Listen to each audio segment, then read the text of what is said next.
Hey, hey, Fred. Hope you're well. Um, how much have you allowed yourself to get excited about a series against the Celtics? You guys have been kind of banging heads now pretty much your whole career, but to meet them in this kind of context, what comes to mind? Yeah, I mean, I was pretty excited. And then we all had to watch Jacob Blake get shot yesterday. So that kind of changes the tone of things and puts things in perspective. So that's really kind of all that's been on my mind. And, coming down here, making a choice to play, um, was supposed to not be in vain, but it's just starting to feel like everything we're doing is just going through the motions and nothing's really changing. And here we are again with another, unfortunate incident. So my thoughts today are with that man and his family, and trying to just wrap my mind around what they're going through today. Fred, where were you when you saw the video, and like, how do you try to make sense of it? Um, I don't know. How I would like to ask you, what do you think about it? Like, how do you make sense of it? um, I think that those interactions are the product of a big pyramid of things that those interactions express, um, that are unavoidably factual. And then some of the moments, I kind of at the same time wonder if there's, the I feel for everyone involved. That's about all I can say. Yeah, no, I'm with you. At some point, like, we are the ones always with the microphones in our face. We're the ones always who have to make a stand. But like,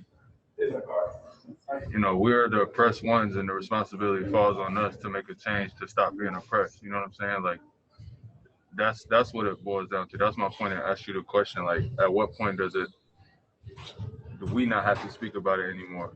Like, are we gonna hold everybody accountable, or we're just gonna put the spotlight on black people or black athletes or entertainers and say, what are you doing? What are you contributing to your community? What are you putting on the line? And then us too, we got to take responsibility as well. Like, what are we willing to give up? Do we actually give a about what's going on, or is it just cool to wear Black Lives Matter on the backdrop, or wear a T-shirt? Like, what does that really mean? Is it really doing anything? So I don't have the answers for you today, but I think we're all. I'll speak for myself. I'm in a different place today. You know, um, just emotionally speaking. Fred, um, when I mean, you guys, you're as attuned to these issues. You grew up in a town. I think you're pretty familiar with that part of the world. Some of the things that go down in some in the Midwest, I guess, would be the way to put it. Um, when you guys entered into this bubble, how did you weigh the potential of the visibility, which I think has been very high on this issue, and I think there's been an effort. I can speak for Toronto media. I think there's been an effort to kind of amplify a lot of your concerns, um, versus the fact that the change is inevitably going to be incremental, right? Like, there's no way that you could go into Orlando and think that an issue like this wouldn't arise again. The math just doesn't work that way. So how do you make peace with that? How do you get your mind around it? I know it's a tough question. Yeah, I mean that's the point. Like, we knew, coming here or not coming here wasn't going to stop anything. But I think ultimately, like, playing or not playing puts pressure on somebody. So, for example, this happened in Kenosha, Wisconsin, if I'm correct.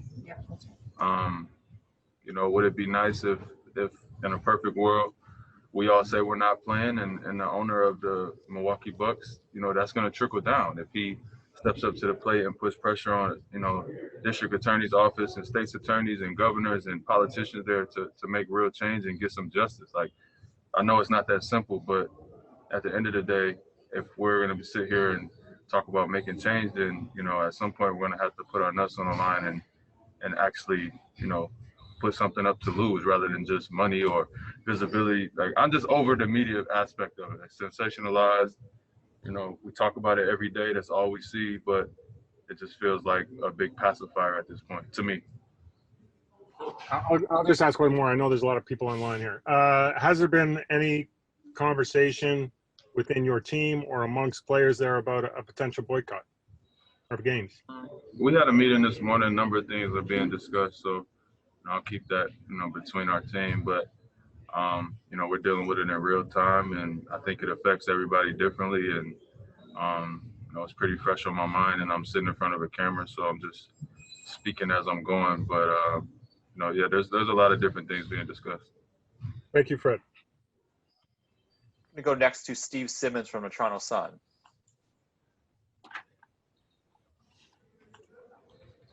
Fred, from a personal point of view, you have a huge playoff series coming up. From a personal point of view, you have free agency coming up, and yet the world around you is happening, unfortunately, the way the world around you is happening. How do you look at your own personal situations and then see the disgusting elements of the last 24 hours and try and make sense of all of it?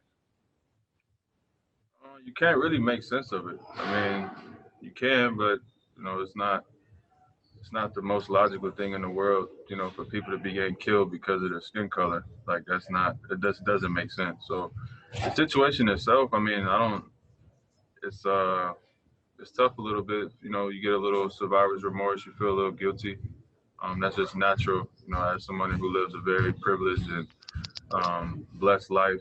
Obviously I work to be here, don't get me wrong, but because I make millions of dollars doesn't make me any more worth of a person than someone else. So you feel guilty sometimes, and that's normal. And you try to use your platform and your reach and your resources to contribute to other people's lives and making their lives better. And that's about as much as you can do in the moment. And so what are your thoughts on the Celtics series coming up, as big as it is, to you and your team and your personal situation? I don't really care about that right now, to be honest with you. I'm sure if Thursday comes and it's time to play, I'll be able to lock in. Basketball is not really that hard for me. To be honest with you, I haven't thought much about it. I know that that's an unbelievably talented team, and they're a great team, and I think the fans have been looking forward to this for a long time. So once we get to that point, if we get to that point, then we'll deal with that when it comes. But right now, today on Tuesday, I could care less. I'm going to do two more questions for you, Fred. First one's going to Stephen Lung from Sportsnet. Hey, Fred. George Hill, yesterday in a press conference, said it's kind of a mistake to be here now, in light of everything in light of the events with Jacob Blake. So I just want to know your thoughts, in hindsight now. Do you feel like do you feel like it was a good idea to go ahead with the resumption of the season? I mean, that's what that man said. I didn't say that, so I'm not going to speak on what somebody else said. I didn't see the interview. I don't know the full context of what he said. I appreciate your question, but I'm not going to comment on what that man said. I made the decision to come here, and I'm here, and I don't really live with regret. So it is what it is, and you find a way to move forward. Thanks a lot, Fred. Going to go next to Taylor Rooks from Bleacher Report, who's there in person. Hey, Fred. So, I know that, pulling up your phone and seeing people that look like you being killed by the police can be a lot. So I guess my question is just, how are you? How are you doing mentally? I'm a little bit, all over the place. Like I said, you start to feel guilty a little bit. There's a lot of stuff going on for me back home. People in my own community, dying not by the hands of police, but it's by product of the environment. So you try to take all that in, and we're here, we're isolated. My family got to town yesterday. I don't get to see them for another week. So, it would be nice to hug and kiss on my kids a little bit. But yeah, you just try to deal with it, and it's a lot to take in. I think we can't underestimate the trauma that we take in on a daily basis from our phones and watching these videos. And you watch a guy get shot, in front of his entire family, and then right underneath that video is somebody saying, "Hey, well, he should have just listened to the police." So like you take all that in, whether you register it or not, whether you realize what you're looking at or not, like you're taking that in, and that depreciation of life and kind of you get numb to what you're looking at, and you almost start to question yourself, like, damn, like maybe he should have listened, and you start to think like, and then you snap back to reality, like, no, that's not right. So it's a lot of emotions to take in. You just try to stay level-headed and bounce ideas off of, we got a tight group here. So like I said, we had a chance to speak this morning, and however you see fit to get that out, you do. But it's a lot, and we're in the middle of it. I mean, it's fresh. So it's fresh, but every time it's fresh, it brings back old stuff and reopens wounds. And my father was killed when I was young, so like it's just a lot of things that go into taking all this information in. Kayla Gray from TSN, did you have a question? Yeah, Fred, first of all, hope you're doing well during this. I wonder, when you talk about looking at these videos and being a father of two young, beautiful Black children, what thoughts come to mind?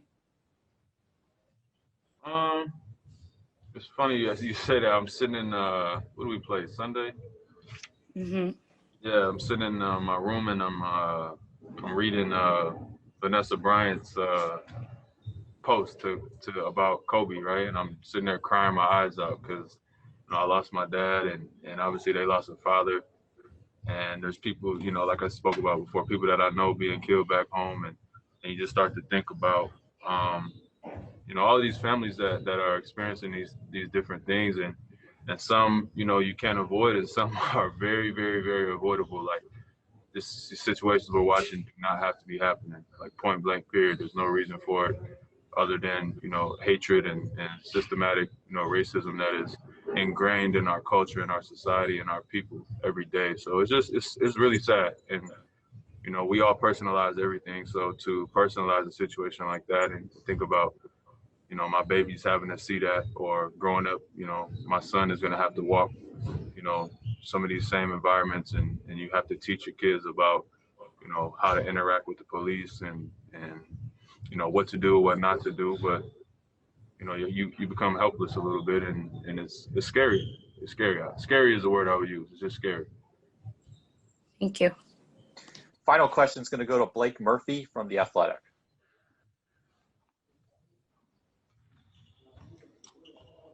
Blake, are you there? Yeah, sorry, you had me muted still. Fred, just wondering, you mentioned, you're tired of this stuff in the media. Just what can we be doing more of on our end to continue to push these things and talk about them, beyond tweets and articles and stuff like that? Like what can we be doing more to make this more effective from a media side beyond just the players? That's a great question.